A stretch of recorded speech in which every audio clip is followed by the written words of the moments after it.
आप सभी लोगों का स्वागत है प्राचीन भारत के इतिहास के पार्ट 2 में।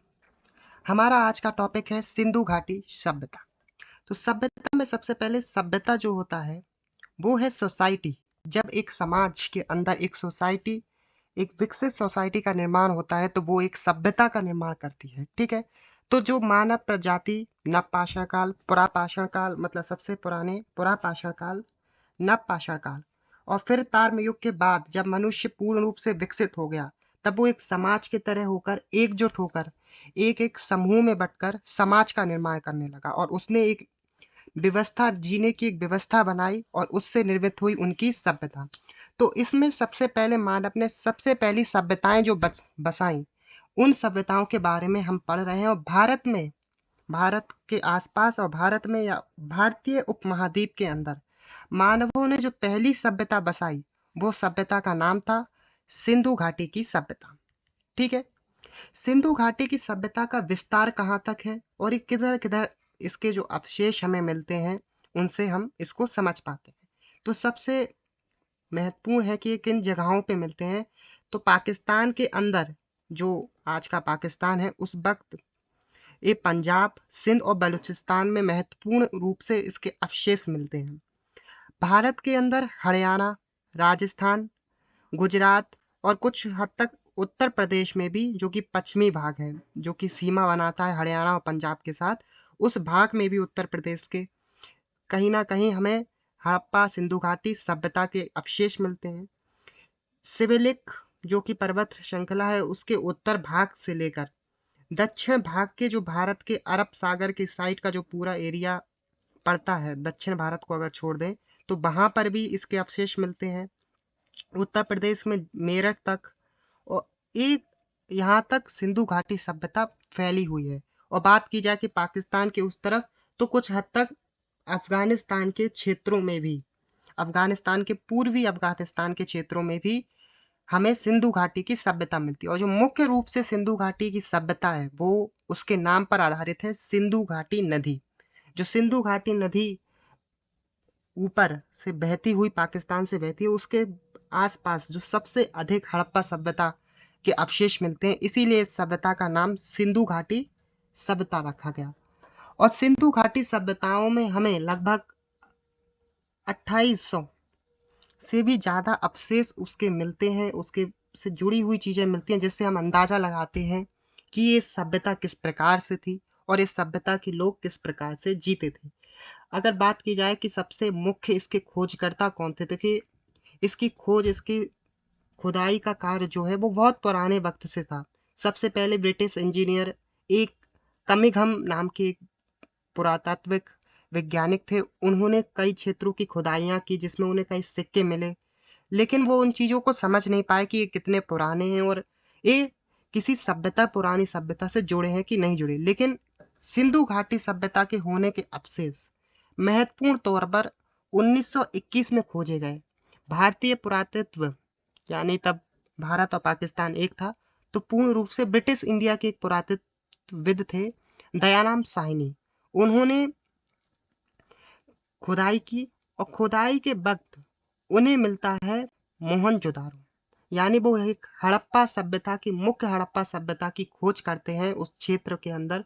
उस जगह का नाम था हड़प्पा, इसलिए इसे कहा गया हड़प्पा की सभ्यता। तो मुख्य तौर पर उन्हें जो चीजें मिली, पुरातत्व चीजें, उनसे उन्हें समझ आया कि हाँ, यहाँ एक बहुत प्राचीन लेकिन विकसित, प्राचीन के स्तर से देखें, पुराने वक्त के लोगों से देखें, तो उस वक्त के सबसे विकसित लोगों के अवशेष उन्हें प्राप्त हुए थे। इसकी सोसाइटी काफी विकसित थी। जैसे जो ईरान के साइड वाला पुरानी सभ्यता थी, मेसोपोटामिया, उस सभ्यता से भी काफी विकसित सभ्यता मिली हड़प्पा सभ्यता। यानी भारत के जो पूर्वज थे वो काफी विकसित थे, ये हम कह सकते हैं। और इस सभ्यता का जो क्षेत्र है वो मेसोपोटामिया, मिस्र और पाकिस्तान से एरिया से भी काफी बड़ा पाया जाता है। अब सिंधु घाटी सभ्यता को उसके अवशेषों के हिसाब से कई शहरों में बांटा गया और ये कहा गया कि इस सभ्यता इतनी विकसित थी कि यहाँ के लोग नगर बना चुके थे, वो नगरों में रहते थे, नगर विकसित थे इस क्षेत्रों के, और कई महत्वपूर्ण नगरों की खोज हुई।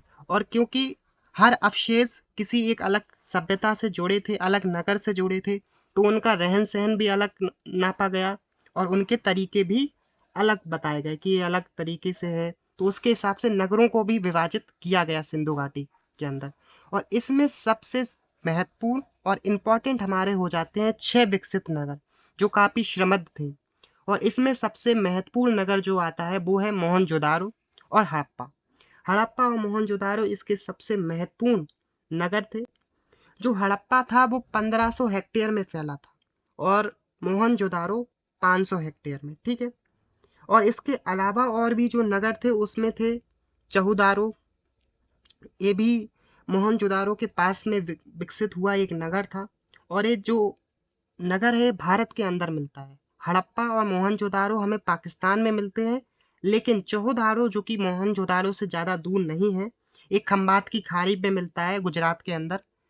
तो ये काफी महत्वपूर्ण है, ठीक है। तो ये भारत के अंदर मिलने वाला काफी महत्वपूर्ण एक सिंधु घाटी सभ्यता का एक महत्वपूर्ण नगर है। इसके अलावा कालीभंगा, धौलावीरा, बनावली और राखीगढ़ी जैसे कई महत्वपूर्ण हमें सिंधु घाटी के नगर मिलते हैं, ठीक है। सबसे पहले हम पढ़ते हैं मोहनजोदारो के बारे में। मोहनजोदारो जैसा कि मैंने बताया सिंधु घाटी नदी पर के पश्चिम भाग में स्थित है और पाकिस्तान में जो कि पड़ रहा है, आज के वक्त में पाकिस्तान में है, उस वक्त एक था। और इसे कहा जाता था उस वक्त मृतकों का टीला। और इस मोहनजोदारो सिंधु नदी से काफी संबंधित है और उस वक्त के लिए जो सिंधु नदी थी वो इन लोगों के लिए एक जीवनदायिनी नदी की तरह आप इसको देख सकते हैं, ठीक है। इसका पुराना नाम था मृतकों का टीला। अब इस नाम को क्यों पड़ा, क्योंकि यहाँ पे कई लोगों के जो क्या है कब्रें मिलती हैं बहुत सारी। यहाँ लगभग ये माना जाता है कि यहाँ के लोग जो मरने के बाद होते हैं उन लोगों को दफनाते थे और यहाँ पे कई कब्रें मिलती हैं, इसलिए मोहनजोदारो को मृतकों का टीला कहा जाता है। और इसका जो नगर था, नगर की जो बनावट थी वो थी गढ़ और निचले स्थान में बटी हुई थी।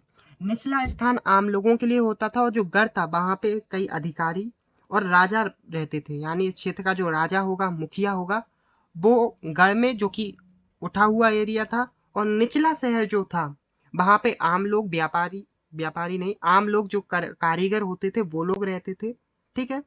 और इसके अंदर मोहनजोदारो के भीतर कई प्रकार के भवन मिलते हैं, बड़े बड़े भवन हैं, आवास मिलते हैं और चबूतरे मिलते हैं। और एक तरीके से माना जाता है कि चबूतरे और जो भवन है बड़े बड़े, ये भवनों का प्रयोग उस वक्त मोहनजोदारो के लोग अपना खाने का सामान प्रोटेक्ट कर कर या उसे रखने के लिए करते थे। शायद इसे वो बाहर बेचते भी थे उस फसल को, और उसे प्रोटेक्ट अपने के लिए, भविष्य के लिए भी प्रोटेक्ट करते थे।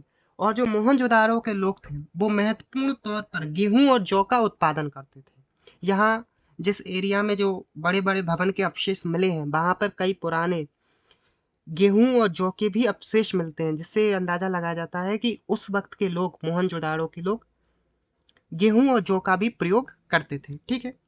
गेहूं जौ के साथ साथ मोहनजोदारो के अंदर पक्की ईंटों का प्रयोग था।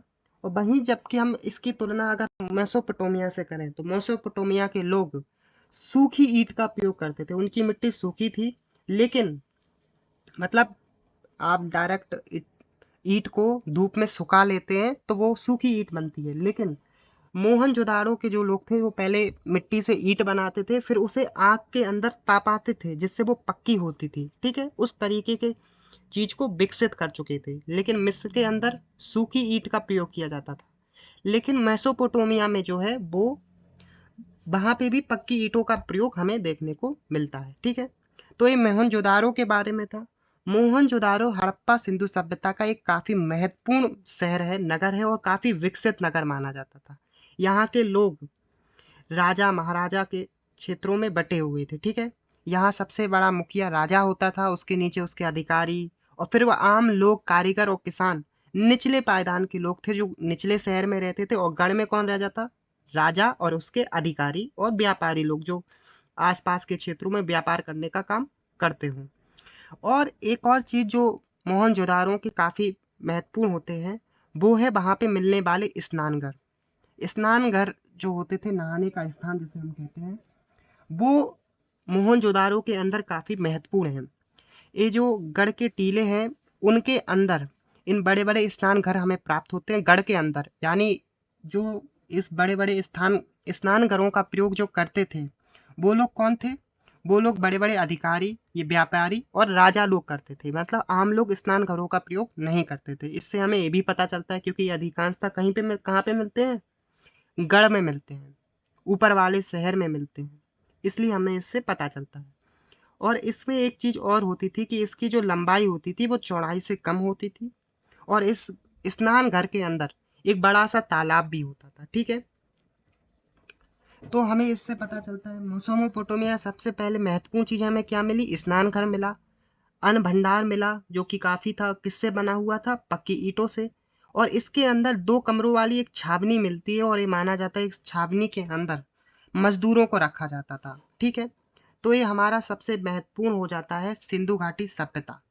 ठीक है, और इसी के अंदर आ जाता है हड़प्पा सभ्यता भी। और इसके बाद जो महत्वपूर्ण और नगर है उसमें है एक नगर आता है धौलावीरा।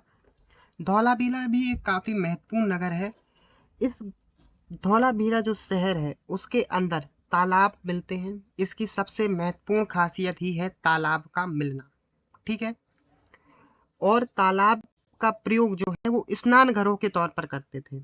लेकिन जो स्नान घर हड़प्पा मोहनजोदारो में हमें मिलते हैं वो स्नान घर माना जाता है कि धार्मिक कार्यों के लिए प्रयोग थे। लेकिन धौलावीरा के जो तालाब हैं या तालाब जो मिलते हैं वो नहाने के लिए ही प्रयोग किए जाते थे। लेकिन मोहनजोदारो के धार्मिक कार्यों के तौर पर उसको देखा जाता है कि वो प्रयोग होता था। इसके अलावा और महत्वपूर्ण नगरों की अगर हम बात करें तो वो नगर बन जाते हैं कालीबंगा। कालीबंगा भी एक काफी महत्वपूर्ण नगर है मोहनजोदारो का। इसके अंदर ईंटों के बड़े बड़े चबूतरे मिलते हैं। माना जाता है कि ये चबूतरों का प्रयोग कालीबंगा के अंदर बतौर अन्ना घर के तौर पर यानी जहाँ अन्न रखते हैं उसके तौर पर करते हैं। और कालीबंगा के अंदर कुएं मिलते हैं। घरों के अंदर जो अवशेष मिले उसके अंदर कुएं भी थे और नाली भी थी जो पानी निकासी, घर के बाहर से पानी की निकासी का भी काम करती थी। और ये नालियां बिल्कुल करेक्ट टू करेक्ट बनावली, एक और जो शहर है महत्वपूर्ण हड़प्पा का, वहां पर भी उसके अवशेष मिलते हैं। ठीक है, इसके अलावा और भी जो महत्वपूर्ण नगर हमें मिलते हैं वो है लोथल। लोथल की खोज 1954 में हुई थी और ये अहमदाबाद से 25 किलोमीटर दक्षिण पश्चिम में पड़ जाता है, खम्मात की खाड़ी के निकट। तो लोथल भी एक काफी महत्वपूर्ण, और ये कहाँ है? गुजरात। ये सबसे महत्वपूर्ण क्वेश्चन बनता है कि लोथल किस शहर, भारत के वर्तमान किस राज्य में है? गुजरात के अंदर। नेक्स्ट है राखी गढ़ी। राखी गढ़ी भी एक काफी महत्वपूर्ण पड़ता है, और इसमें कहा जाता है कि इसी राखी गढ़ी में हड़प्पा की सभ्यता के वक्त सरस्वती नदी बहती थी। और ये सरस्वती नदी आज की सरस्वती नदी से ताल्लुकात नहीं रखती, क्योंकि जो ये सरस्वती नदी है वो हरियाणा के क्षेत्र में मिलती है। हिसार के एक गांव है वहां पे, पुरातात्विक गांव, वहां पर इसे देखा जाता है कि ये था। तो लोथल किस राज्य में था? लोथल हमारा गुजरात में। राखी गढ़ी कहाँ पे मिल गया हमें? हरियाणा में। तो ये भारत के अंदर मिलने वाले काफी महत्वपूर्ण वो थे नगर हड़प्पा सिंधु घाटी सभ्यता के। ये सिंधु घाटी सभ्यता से ही जुड़े हुए नगर हैं। और इसके अलावा एक और महत्वपूर्ण नगर मिलता है चहुंदारो। इस चहुंदारो जो है वो भी वर्तमान में पाकिस्तान के भीतर ही है। नहीं, चहुंदारो मोहनजोदारो के पास में स्थित है, लेकिन ये पाकिस्तान में नहीं है, ये भारत के अंदर पड़ता है अधिकांशतः भाग इसका। और ये भारत के अंदर खंबात की खाड़ी गुजरात में है। ठीक है, तो गुजरात के अंदर मोहनजोदारो का एक उपनगर भी कह सकते हैं, या तो ये मोहनजोदारो का एक पड़ोसी नगर भी था जो काफी महत्वपूर्ण था। और चुहनदारो के अंदर कई चीजें महत्वपूर्ण हमको मिलती हैं, वो हैं मूर्तियां, उनकी मोहरें, खिलौने, हड्डियों के औजार, ये काफी मिलते हैं हड़प्पा सिंधु घाटी सभ्यता के भीतर। ओके, ये काफी महत्वपूर्ण था। और लेकिन चुहनदारो एक ऐसा शहर भी है जहाँ पे कभी भी आपको किले नहीं मिलेंगे, लेकिन और सिंधु घाटी शहरों के अंदर कई किलों के भी अवशेष है जहाँ पे बड़े बड़े लोग रहते थे। इसके बाद एक और महत्वपूर्ण नगर है मेहरगढ़। मेहरगढ़ में भी काफ़ी महत्वपूर्ण चीज़ें सिंधु घाटी सभ्यता से जुड़ी हुई पाई जाती हैं। और ये कहाँ पर स्थित है, ये सबसे महत्वपूर्ण बन जाता है कि ये कहाँ स्थित है। इससे जुड़ा एक क्वेश्चन जो है वो यही पूछा जाता है, ये कहाँ पर है। तो ये पड़ता है बलूचिस्तान में, बलूचिस्तान जो कि आज के पाकिस्तान में है। और ये सिंधु घाटी के पश्चिम में पड़ता है। बलूचिस्तान से अंदाजा लगाइए बलूचिस्तान किस साइड है, सिंधु घाटी के पश्चिम में। और बोलन दरों के पास दरे क्या होते हैं, पासेस होते हैं, तो उसके पास में ये पड़ने वाला एक शहर है जो कि काफी महत्वपूर्ण है सिंधु घाटी सभ्यता का एक नगर। ठीक है। कालीबंगा मैंने आपको अभी बताया कि कालीबंगा में क्या मिलते हैं, ईंटे के चबूतरे जिनका प्रयोग हम करते हैं अनाघर के लिए। कुएं के घर भी इसमें मिलते हैं और घरों के अंदर नालियां भी निकलती हैं जल निकासी से जुड़ी हुई। ठीक है। और इसमें एक और काफी चीज महत्वपूर्ण हो जाती है कृषि के क्षेत्र में। कृषि के क्षेत्र में सिंधु घाटी के लोग किस तरीके से विकसित थे। अभी मैंने आपको बताया मोहनजोदाड़ो के अंदर कि मोहनजोदाड़ो के जो लोग थे वो गेहूं और जौ का उत्पादन करते थे। और ये मैंने सिंधु घाटी नदी की जो सभ्यता है वो नदी के किनारे विषय हुई सभ्यता है। तो ऐसी चीज जो नदियों के पास होती है, तो इस हिसाब से समझा जाता है कि सिंधु घाटी के आसपास की जो भूमि है वो काफी उपजाऊ थी उस वक्त। लेकिन आज के वक्त में अगर हम सिंधु नदी के आसपास की जो जगहें देखते हैं वो काफी बंजर हो चुकी हैं। जैसे कि सिंधु नदी के घाटी के पूर्व की तरफ आप देखेंगे तो थार का रेगिस्तान है आज, और उस साइड देखेंगे तो बलूचिस्तान की बंजर भूमि वो भी बंजर पड़ चुकी है। आज का बलूचिस्तान मतलब आज की सिंधु घाटी के जो शहर हैं वो सूख चुके हैं, लेकिन उस वक्त सिंधु घाटी के शहर काफी उपजाऊ हुआ करते थे, प्राकृतिक थे। उसके गांव प्राकृतिक तौर पर समृद्ध थे। ठीक है। और अनाज के तौर पर ये महत्वपूर्ण तौर पर गेहूं, जौ, राई, मटर का उत्पादन किया करते थे। और इन लोगों को हल चलाना, जुताई करना, इस चीज का पूरा ज्ञान था। और ये बैल और ऊंट इसका महत्वपूर्ण तौर पर प्रयोग करते थे जुताई के लिए। और कई जगहों पे इनके अवशेष मिलते हैं जहां पर इन लोगों ने पत्थर के हंसियों का प्रयोग किया। और ये पत्थर के हंसियों से यही नापा गया कि इन्होंने इन पत्थरों का हंसिए का प्रयोग शिकार के लिए नहीं किया, बल्कि इसका प्रयोग उन्होंने खेती के लिए किया। ठीक है। तो जो हमें ये भी अगर कृषि के अंदर हमें और चीजें बतानी हो तो हमें पता है कि सिंधु घाटी में मोहनजोदारो के जो अंदर है, मोहनजोदारो और खासकर कालीबंगा के अंदर कई जगह ऐसे चबूतरे मिलते हैं जहां पर कालीबंगा में चबूतरे मिलते हैं और मोहनजोदारो में बड़े बड़े भवन मिलते हैं जहां पर अन्न को संग्रह किया जाता था, अनाज को रखा जाता था। और एक महत्वपूर्ण नगर है सिंधु घाटी सभ्यता का, वो नगर है हमारा कौन सा, बनावली। उस बनावली के अंदर जौ, तिल और सरसों के उगाने के संकेत हमको मिलते हैं। देखिए कृषि के क्षेत्र में एक सबसे महत्वपूर्ण चीज होती है नदी। तो नदी जो थी इधर से बहने वाली सिंधु नदी, ये लोग सबसे अधिक किसी चीज पर अगर निर्भर थे तो इस सिंधु नदी पे निर्भर थे। और इस अनाघर जैसे जो अन्न का संग्रह जो लोग करते थे उससे ये चीज समझ आती है कि ये लोग भविष्य के लिए अपने आप को लिए कुछ खाने के लिए प्रोटेक्ट चीजें करके रखते थे, उसको भविष्य के लिए सुरक्षित रखते थे। और वो क्यों रखते थे, क्योंकि सिंधु नदी थी और उस वक्त उसका बहाव तेज था।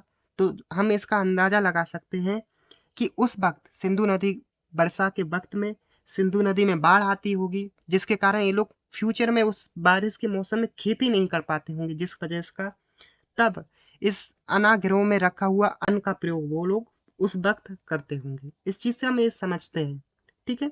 अंदाजा आपको लगा सकते हैं। जैसे एक और चीज महत्वपूर्ण आपसे फ्यूचर में क्वेश्चन आ सकता है कि सिंधु घाटी सभ्यता सिंधु नदी पर है, तो मेसोपोटामिया सॉरी मिस्र की जो सभ्यता थी वो किस नदी के किनारे है, तो वो है नील नदी। सिंधु घाटी सभ्यता की महत्वपूर्ण नदी हो जाती है सिंधु, और मिस्र की सभ्यता बन जाती है हमारी सिंधु नदी, सॉरी मिस्र की सभ्यता के लिए बन जाती है नील नदी। ओके। और साफ बात है जुताई के लिए वो लोग किस पशु का प्रयोग करते थे, ऊंट और बैल। इसके अलावा भी सिंधु घाटी के लोग जो थे पशुपालन भी करते थे। और पशुपालन में वो लोग बकरी, भेड़, सुअर, ऊंट और कुत्तों को पालते थे। ठीक है। और कई जगहों पर जैसे गुजरात, हड़प्पा का जो गुजरात का क्षेत्र है वहां पे हाथी के अवशेष मिलते हैं पुराने सिंधु घाटी के वक्त के। उससे लगता है कि हाथी भी थे और उस वक्त सिंधु घाटी के वक्त में गैंडे भी थे, मतलब उस वक्त सिंधु घाटी के समकालीन में कौन कौन से जानवर प्रचलित थे? बिल्ली, कुत्ते, ऊंट, सुअर, बकरी, भेड़, बैल, ऊंट और गैंडे के तक भी अवशेष उस वक्त समकालीन में भारत में मिलते हैं। ठीक है। और साथ ही साथ कुत्ते और जो बिल्ली थे, उस वक्त तक कुत्ते और बिल्ली का पालन शुरू हो चुका था पालतू कुत्तों के तौर पर। यानी जो कुत्ते और बिल्लियों को पालने की परंपरा थी हमारे दुनिया में, वो उस वक्त तक विकसित है। अब आप देखेंगे जब एक सभ्यता बनती है तो उस सभ्यता के लोग साथ में रहते हैं, सोसाइटी होती है, उसका बिजनेस देखा जाता है कि उस बिजनेस और व्यापार के लिए वो लोग किस चीज पर निर्भर है और उनकी इकोनॉमी कैसे बन रही है। एक सोसाइटी में सबसे महत्वपूर्ण चीज ही इकोनॉमी होती है। तो इकोनॉमी के मामलों में देखिए, आप देख रहे होंगे, आपको बताया कि कई औजार बनते थे, हंसिए, जैसे मैंने बताया था, पत्थर के हंसिए बनाए जाते थे ईंट के लिए। और उसी तरीके से ये लोग जो थे शिकार के लिए भी औजारों का निर्माण करते थे। तो इन औजारों के निर्माण करने में भी जो औजार का निर्माता होगा तो वो एक बिजनेस बना। और उस वक्त की ईंटें भी हमें मिलती थी, तो ईंट बनाने का शिल्पकार भी होते थे जो ईंट बनाते होंगे। तो यहाँ क्या होता है, बिजनेस भी शुरू हो चुका है, ईंट बनाने वाले बनने लगे, शिल्पकार बन गए। ठीक है। और जो लोग हथियार बनाते वो अलग शिल्पकार बन गए। और उस वक्त के लोग गहनों का पहनना भी प्रचलन शुरू कर चुके थे। वो जो चमकने वाले पत्थर होते थे उनको वो गहने के तौर पर पियो कर पहनते थे। तो उन गहनों के निर्माता भी उस वक्त तक बनने लगे। ठीक है। और कई यहाँ पे धातु बर्तन भी मिलते हैं, तो उन बर्तनों के निर्माता भी मानने लगे। और ये उस वक्त में मटके भी मिलते हैं, मटकों के अवशेष भी हैं, तो मटकों के निर्माता भी मिलने लगे। तो इस तरीके से सिंधु घाटी सभ्यता में शिल्प का भी क्या हुआ, उदय होता है, एक सोसाइटी का निर्माण भी हो जाता है।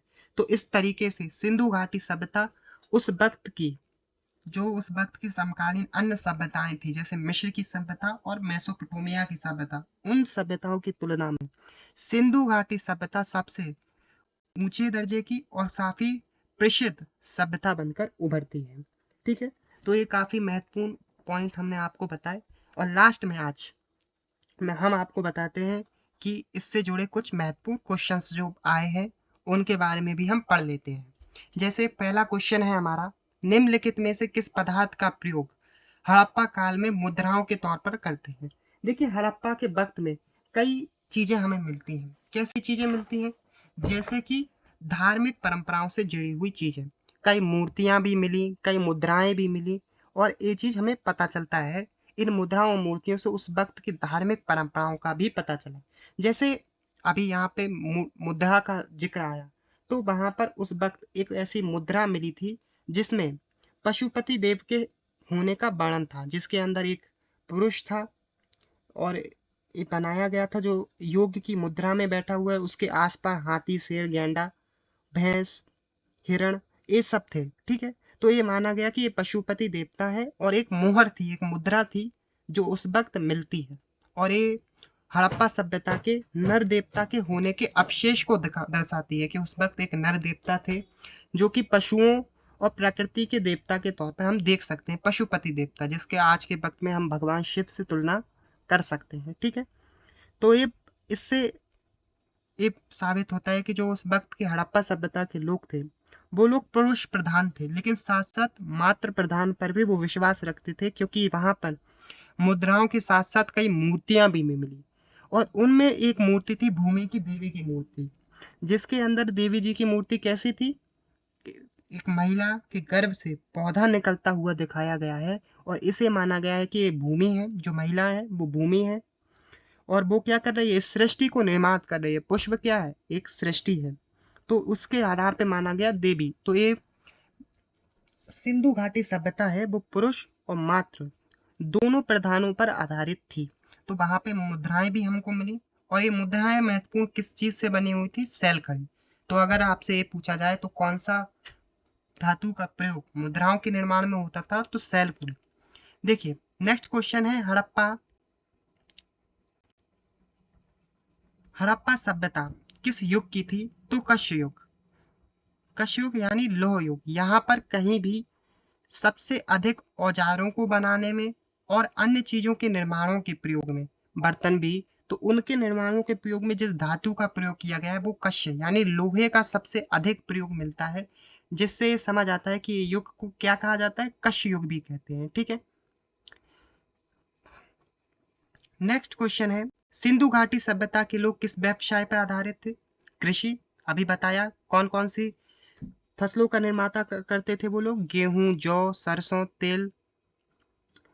ठीक है, इन महत्वपूर्ण राई का भी उत्पादन वो लोग करना शुरू कर चुके थे, तो ये महत्वपूर्ण फसलों का निर्माण उन्होंने शुरू कर दिया था। ठीक है, अनाज का भंडारण भी करना शुरू किया था। ओके, मटर का भी निर्माण करते थे। हड़प्पा सभ्यता के निवासी थे, तो ये शहरी।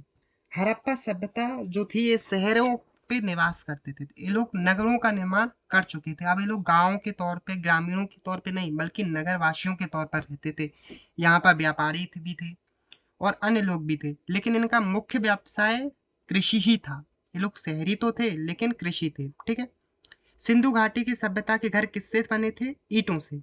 ये लोग लकड़ी के घरों में नहीं बल्कि ईंटों के घरों में रहते थे, और ईंटें भी कैसी? पक्की ईंटें, यानी जिन्हें पकाकर, धूप में सुखाकर नहीं बल्कि आग में तपाकर इन्हें मजबूत बनाया गया था। ठीक है, नेक्स्ट क्वेश्चन है, हड़प्पा वासी किस वस्तु के उत्पादन में सर्वप्रथम थे? तो वो कपास। इसमें हड़प्पा वासी के लोग सबसे ज्यादा कपास का उत्पादन करते थे। ठीक है, नेक्स्ट क्वेश्चन है, विद्वानों में से हड़प्पा सभ्यता का सर्वप्रथम खोजकर्ता कौन है?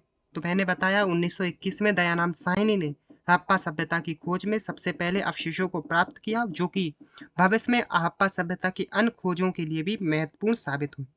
नेक्स्ट क्वेश्चन है, सिंधु घाटी का पत्तन नगर, यानी पत्तन नगर को कहते हैं बंदरगाह, कौन सा था? तो वो लोथल था, क्योंकि जो लोथल है वो खंबात की घाटी के बिल्कुल बगल में है, और यहाँ पर माना गया कि यहाँ से जो पोर्ट था, बंदरगाह जो बना, उसका काम मिस्र से व्यापार के लिए, उस मार्ग का उपयोग मिस्र के साथ किया जाता था व्यापार के लिए। तो आपसे ये भी पूछा जा सकता है कि सिंधु घाटी की सभ्यता के लोग मिस्र के साथ व्यापार करने के लिए किस समुद्री मार्ग का उपयोग करते थे? तो वो लोथल और मिस्र का मार्ग का उपयोग करते थे, जिस बंदरगाह में मिस्र बंदरगाह शामिल होता है। ठीक है, पैमानों की खोज में यह सिद्ध होता है कि सिंधु घाटी के लोग माप और तौल से परिचित थे। एक खोज कहाँ पे मिली? तो देखो, लोथल में सबसे अधिक मुद्राएं और माप तौल के जो यंत्र मिलते हैं वो भी लोथल के अंदर मिलते हैं, यानी लोथल के लोगों ने सबसे पहले माप और तौल के यंत्रों से परिचित हो गए थे। ठीक है, नेक्स्ट क्वेश्चन है, हड़प्पा कालीन समाज किन वर्गों में विभाजित था? विद्वान, योद्धा, व्यापारी और श्रमिक।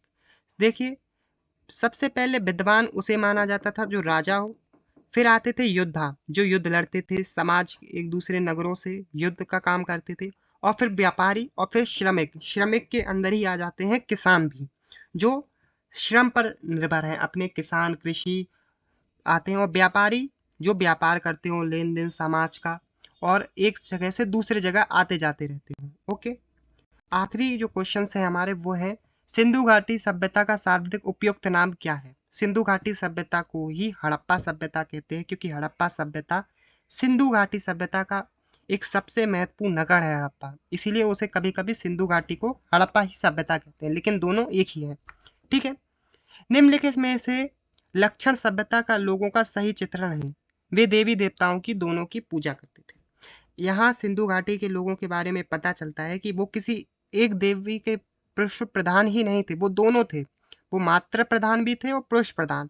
वो महिलाओं और पुरुषों के बीच एक समानता देखते थे, वो देवियों की भी पूजा करते थे और पुरुषों की। हड़प्पा सभ्यता की खोज किस वर्ष हुई? 1921 दयाराम साहनी ने की थी। ठीक है, पाकिस्तान के लाहौर के इलाके में उन्होंने खुदाई में कुछ महत्वपूर्ण चीजें पाई, जो हमें मिली वो सिंधु घाटी सभ्यता के लिए महत्वपूर्ण हो गई।